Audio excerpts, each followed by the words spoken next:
আসসালামু আলাইকুম। আমার ক্যামেরাতে যেটা দেখতেছেন তাহিরপুরের, এটা হচ্ছে অরিজিনাল ভিউ। এই ভিউতে আমরা সবসময় ক্যামেরাতে কি দেখি যে একদম সবুজ শ্যামল প্রকৃতি।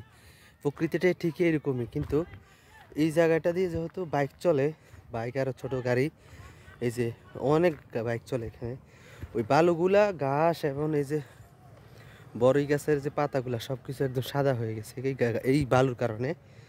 যার ফলে সবুজগুলা, এই সবুজ শ্যামলি ঘাস, গাছের পাতা সব কিছু সাদা হওয়ার কারণে ওই ভিউটাও আগের মতো এরকম মনে হয় না। তবে বৃষ্টির সময় সবচাইতে সুন্দর লাগে যে কারণে, সেটা হচ্ছে বৃষ্টির সময় কিন্তু এখানে বাইক চলতে পারে না বালুর মধ্যে, হ্যাঁ, একদম কাদা কাদা হয়ে থাকে। যার কারণে সবুজ মানে বালুগুলা ধুয়ে একদম সবুজ শ্যামল হয়ে যায়, ঘাস গাছ এগুলা। আর এখান থেকে তখনই যখন ফটো সেশন করা হয়, বিভিন্ন শ্যুট করা হয়, তখন এটার একদম অরিজিনাল যে ভিউটা তখন এটা ফুটে ওঠে। এটাই হচ্ছে এখানের আসল মানে পিকচার এবং আসল ভিডিও, আসল ভিউ, আসল প্রকৃতি, যেটাই বলে না কেন, এই যে এটাই। আর এখানে একটা ভবন ছিল, এই ভবন ভাঙার কারণে চতুর্পাশে কিন্তু ইট পাটকেল পড়ে আছে। আমাদের টিমের লোক, যেহেতু দুপুর 1টা বেজে গেছে, সবাই ক্লান্ত পরিশ্রান্ত, সবাই এক এক জায়গায় লুটে পড়ে গিয়েছে। তো আমার মোটামুটি এখনও স্টেমিনা আছে, যার কারণে আমি এখনও ড্রাইভ করতে পারতেছি একটা বড়ই।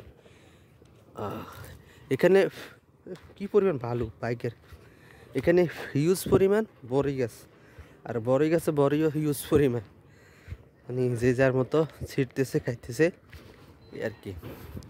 আর দাদাদের দেশে ওই যে দেখতেছেন গাড়িগুলা পাহাড়ের উপরে, এই যে গাড়িগুলা, এই জ্যামটা কিন্তু 1 ঘন্টা আগে আমি দেখছি এখানে এভাবে পড়ে আছে, ঠিক এখনও ওইভাবেই পড়ে আছে, কোনো ছাড়াছাড়ি কোনো অপশন নাই, এভাবেই পড়ে আছে। আর আমাদের ঢাকাতে এরকম জ্যাম হলে একদম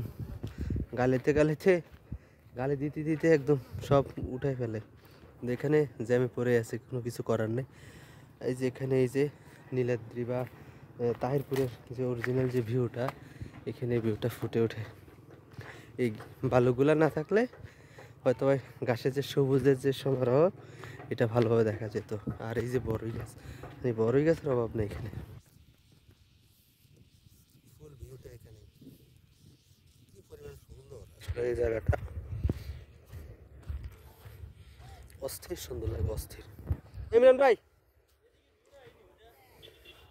এদিক থেকে সুন্দর আসবে, না না সুন্দর আসবে, সমস্যা নাই, ক্যামেরাম্যান আমি না, অস্থির লেভেলের সুন্দর আসবে।